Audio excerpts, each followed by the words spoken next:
महाकुंभ में जब लाखों करोड़ों श्रद्धालु स्नान करने के लिए पहुंचेंगे तो उन श्रद्धालुओं के लिए, तीर्थयात्रियों के लिए अक्षय वट जो आकर्षण का केंद्र रहने वाला है।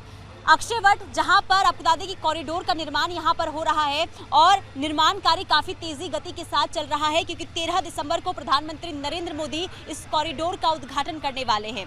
अक्षय वट जो अपने आप में कई पौराणिक कथाएं और इतिहास को लपेटे हुए है और सालों से, यानी कि 450 सालों से जो ये अक्षय वट है वो सेना के कब्जे में रहा है। लेकिन प्रधानमंत्री नरेंद्र मोदी के पहल के बाद, यानी कि 2019 में प्रधानमंत्री नरेंद्र मोदी जब यहाँ पर पहुंचे थे अक्षय वट, उन्होंने दर्शन किया था, पूजन किया था। इसके बाद श्रद्धालुओं के लिए अक्षय वट को खोलने का फैसला लिया गया। कई दौर की बैठकें हुई थी और इसके बाद फैसला लिया गया अक्षय वट को श्रद्धालु के खोलने का। एक सप्ताह सा था यहाँ पर श्रद्धालु के लिए कि अक्षय वट का जाकर दर्शन करें, पूजन करें। लेकिन प्रधानमंत्री के पहल के बाद इसकी शुरुआत श्रद्धालु के लिए कर दी गई है। कॉरिडोर का निर्माण 2023 से यहाँ पर चल रहा है। 18 करोड़ की लागत में ये कॉरिडोर बनकर तैयार हो रहा है। आपको बता दें कि 10 एकड़ में जो ये कॉरिडोर है वो फैला हुआ है। भारी तादाद में यहाँ पर भीड़ पहुँचने वाली है। ऐसे में कॉरिडोर की व्यवस्था की गई है ताकि अक्षय वट के लिए जब यहाँ से श्रद्धालु पहुँचे तो उन्हें किसी भी तरीके से समस्या ना हो। और देखिए जो मार्बल है ये हम आपको दिखा रहे हैं,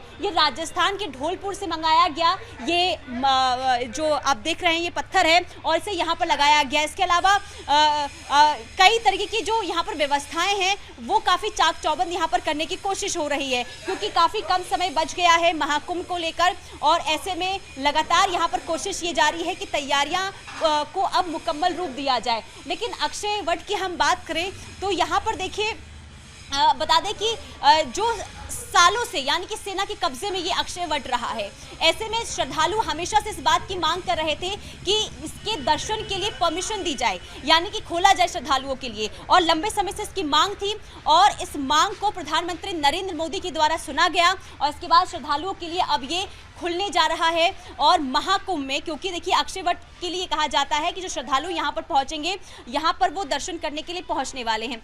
ऐसे में भारी तादाद में श्रद्धालु की पहुँचने की यहाँ पर भी संभावना है। और आपको ये भी बता दें कि खास बात ये है इस अक्षय वट की, क्योंकि यहाँ पर कई विशिष्ट मेहमान आने वाले हैं, यानी कि महाकुंभ के लिए 100 से ज़्यादा मेहमानों को निमंत्रण दिया गया है प्रधानमंत्री नरेंद्र मोदी के द्वारा। और उन मेहमानों को अक्षय वट के जो पत्ते हैं वो तोहफे में दिए जाएंगे, यानी कि संगम नगरी का जो गंगा जल है वो और साथ ही साथ अक्षय वट के पत्ते जो तोहफे में दिए जाएंगे।